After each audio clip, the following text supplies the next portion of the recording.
leave for anybody who wants them. They're also available online. Again, I recognize that we unfortunately didn't probably get to all the questions you may have, but we're putting on a series of webinars that are informal or informational for NFIB members. We try to do this periodically, so keep an eye on our website. Hopefully we have your email address. We're going to try to do everything we can to make sure you all are prepared and have the best possible information to be in compliance with this new law.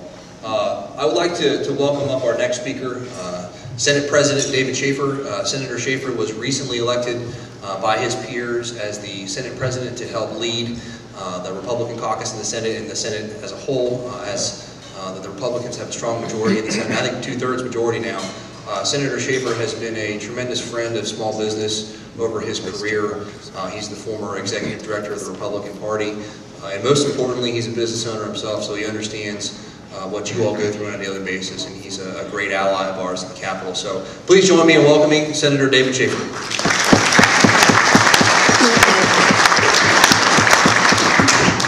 Thank you very much. It's a great pleasure to be with you. I was telling Kyle during dinner about the very first political speech I gave. It was in the summer of 1989. I had just graduated from the University of Georgia, and I had been hired by Billy Lovett, who was a member of the Georgia Public Service Commission. He had switched into the Republican Party and was running for insurance commissioner.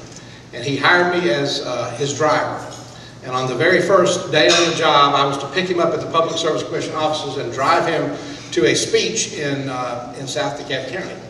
And when I arrived, he came out of the hearing room and he said, we're going to continue through lunch, and at the end of the lunch, we're going to vote. It was on a Georgia Power rate case. He said, I can't make the luncheon engagement. And I said, don't worry, I'll go down to this is before the era of cell phones. I said, I'll go down the hall and we'll call over to the hotel from your secretary and let them know you're not going to be there. He said, no. He says, you need to go and make the speech for me. And I think he sensed my terror, because he said, don't worry. He said, the speech is all written out. All you've got to do is read it. Well, I had met the man one time before in my life. I knew honestly nothing about him, very little about the Public Service Commission, and nothing about the Insurance Commissioner's office. But I do as instructed. I go down to his secretary's office. I get the name and the directions to the event and the speech, which consisted of a single laminated note card with 3 sentences on it. One of them was firm but fair regulator, keep rates down was the second sentence, and I couldn't tell you what the third sentence was almost 20 years later.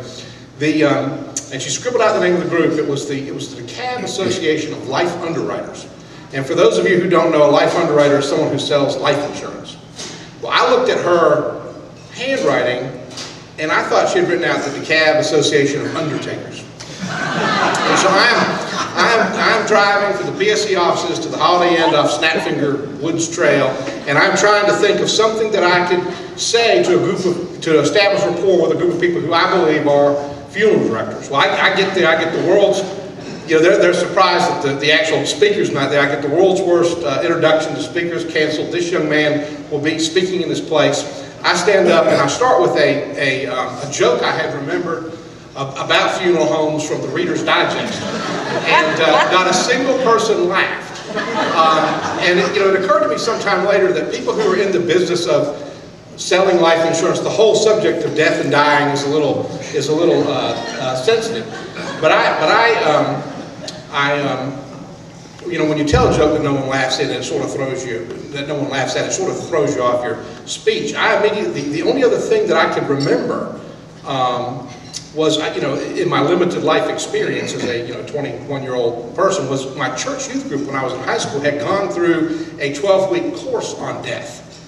And I began walking the luncheon guests through each of the 12 seminars as I best remember them, culminating with my visit to the Oglethorpe & Son Funeral Home on Peachtree Industrial Boulevard, where they showed us the embalming room with the drains in the floor for the fluids. And I looked at it and I've completely lost the audience. And there's pockets of hostility that are beginning to sort of develop against me. So at this point, I'm wise enough to get out the note card, read the 3 sentences, and sit down. Well, this was the summer of '89. The election was in November of 1990.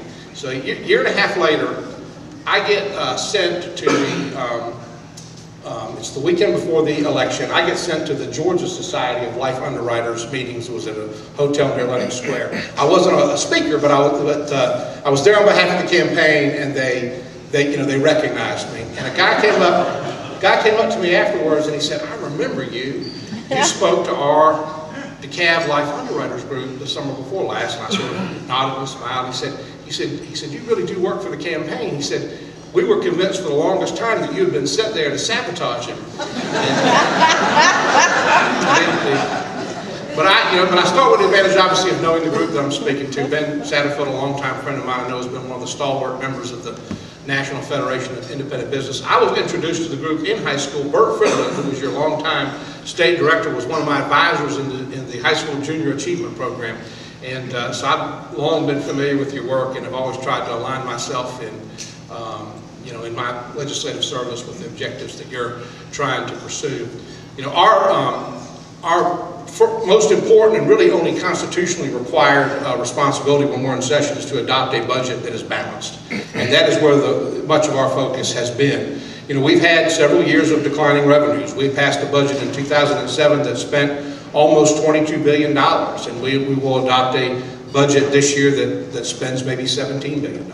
And it's been difficult getting from there to where we're at now. There's been lots of wailing and gnashing of the teeth as we've discontinued money that people were expecting to receive. But I believe that Georgia is better off with the smaller budget than we were with the bigger budget. I think it's forced us to be smarter, to think about what government really ought to be engaged in, and to be more efficient in delivering those services. And very few people, there's been lots of complaining about the cuts, but very few people talk about how we got to a $22 billion budget 5 years ago to begin with.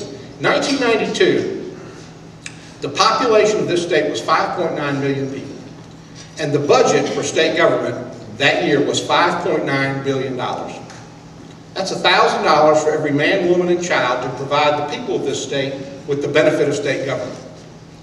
15 years later, the state population is hovering at 9 million people, and we passed a budget that spent $22 billion. Over $2,500, almost $3,000 for every man, woman, and child to provide the people of the state with the benefit of state government. Now, there was some inflation, 2 or 3% inflation during that 15-year period. There wasn't, 150% inflation. And there's no politician that can look you in the eyes and tell you with a straight face that during that 15-year period of time that government got 2 times better. In fact, what frustrates me is that during this period of explosive government spending, we somehow managed to completely ignore the infrastructure needs of this state. We haven't built a water reservoir in 30 years. The roads here in Atlanta are choked with traffic. Almost all of that money was poured into social services, into education, and into health care, and we frankly have very little to show for it. The kids aren't 2.5 times smarter. People aren't 2.5 times healthier. Part of it is the way we have done the budget. One of the things I'm proud of is that I sponsored legislation which was passed, had actually been sponsoring for 10 years. It was finally passed last year and signed into law by Governor Deal that moved us from continuation budgeting to zero-based budgeting. I don't know how many of you have ever actually seen the budget that we vote on. When they put it on our desk, it's about 3 or 4 inches thick. That budget for the last 10 years has really only described about 3 or 4% of the state's spending. The new programs. And once a new program is passed by the General Assembly and signed into law by the governor, it's automatically rolled over into each succeeding budget each succeeding budget under a single line item continuation. So if you looked at the big budget that we passed in 2007, basically there was one line that said $20 billion continuation, and then the rest of the budget described all of the ways that we had thought up to spend money new during the session. And that type of budgeting system encourages us to do exactly that. It discourages us from looking at expenses that we've approved years or even decades earlier to determine whether they're still needed. And it focuses us on thinking up new ways to spend money. The zero-based budgeting that we passed last year that was signed by Governor Deal will under that bill, each year 1/8 of the budget will be rebuilt from scratch. And I think it will help us be better stewards of the it will be better stewards of the taxpayers' dollars. You know, I think that our country really is at a crossroads. You know, you've got, you know, you have, you know, 45% of the people in this country are paying are basically paying no federal income tax. And so you've got 45% of the country that is automatically in favor of any new spending program, any expansion of government, because they don't have to pay for it. And, you know, President Obama at various points during his 2 presidential campaigns has talked about a middle-class tax cut, which sounds attractive, but what that middle-class tax cut is really designed to do is move from 45% to over 50% the people in this country that aren't paying into the system. And when we reach that point, it's Katie bar at the door. I'll close with a story that I think illustrates the problem in terms, you know, in non-accounting terms. I mean, you know, right now the federal government is spending 46 cents of every 46 cents of each dollar that the federal government spends today is being borrowed and poured mostly into, you know, programs to assist people. And I'm opposed to that, not because we are borrowing that much money, not because we're going to have to raise the taxes on the productive people to pay it all back, although I'm against those things. My real opposition to these programs is that I don't believe that people are helped by them. You know, my grandmother passed away 5 years ago. She was 96 years old. She passed away in 1997. She had 7 children. She had 18 grandchildren and 20-some great-grandchildren. She lost her husband in 1953 when my dad was a little boy, and she had 7 children to raise by herself. This was, and you know, before the era of all the sort of social safety programs that had been enacted in the 1960s. Now, she got a Social Security check because, you know, her husband had been working, so she got, you know, a widow's benefit from that. But none of the other programs were available. She went to work as a lunchroom lady. Her 7 children, including my dad, all of whom were under 18, they all went to work too. In fact, I remember when I was a little kid, there was a big jar that was in my grandmother's dining room that my dad said that at the end of each week, the children would take their earnings and put it into the jar. And from that jar, the expenses of the family were paid. And the older children, instead of going straight to college, almost all of them joined the Army. So that they could be in a position to, you know, help the younger ones. My dad joined the Army, became a paratrooper. He was in the 101st Airborne Division, and the reason that he became a paratrooper was because in the 1950s, paratroopers got paid an extra $75 a month, and that $75 was what he sent back to help his brothers and sisters. And that family survived, you know, what is a very traumatic event and a very tough time. And you can look at the 3 generations that followed.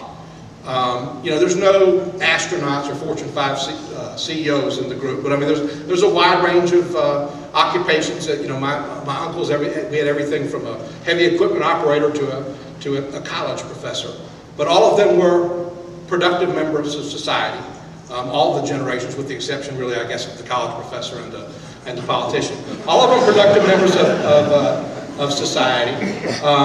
You know, every one of them, no one went to jail in those 3 generations. No out-of-wedlock births. Everyone was married once. I think 3 of my first cousins have been divorced, so I guess there's a 15% divorce rate. Almost all of them own homes.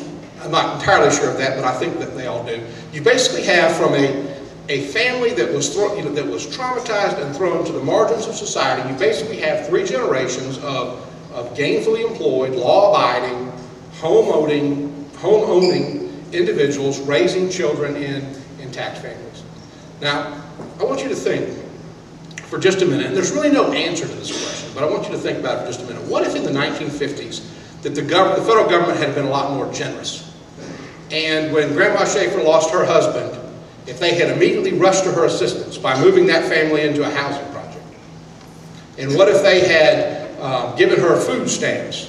And what if they had given her a free cell phone and given her aid to families with dependent children and WIC vouchers for the little ones. Would that family, would they have been better off, and would those succeeding generations have been better off or not? There's really no way to tell. But my suspicion is that adversity strengthened the family. I mean, I know that my dad, the very first job I had was at age 13, I was the janitor at the church. And I didn't have to contribute the money to a jar to pay the monthly expenses, but it was important to my dad for me to understand that all work was good and that there was no work that was beneath anyone. And I think that the values that family developed in adversity produced generations of better and more productive members of society. And I worry about the programs that we have created, not just because they cost a lot of money, and not just because they're forcing us to borrow, because I don't believe that they actually help people be better people. And I think that's something that all of us need to be focused on and working on, and that's certainly something that I'm committed to taking a look at. I appreciate y'all taking the time to come to downtown Atlanta, the work that you do, creating jobs in your community, and the interest that you have in government, and I look forward to being your ally as we move forward. And thank you very much for letting me speak to you today.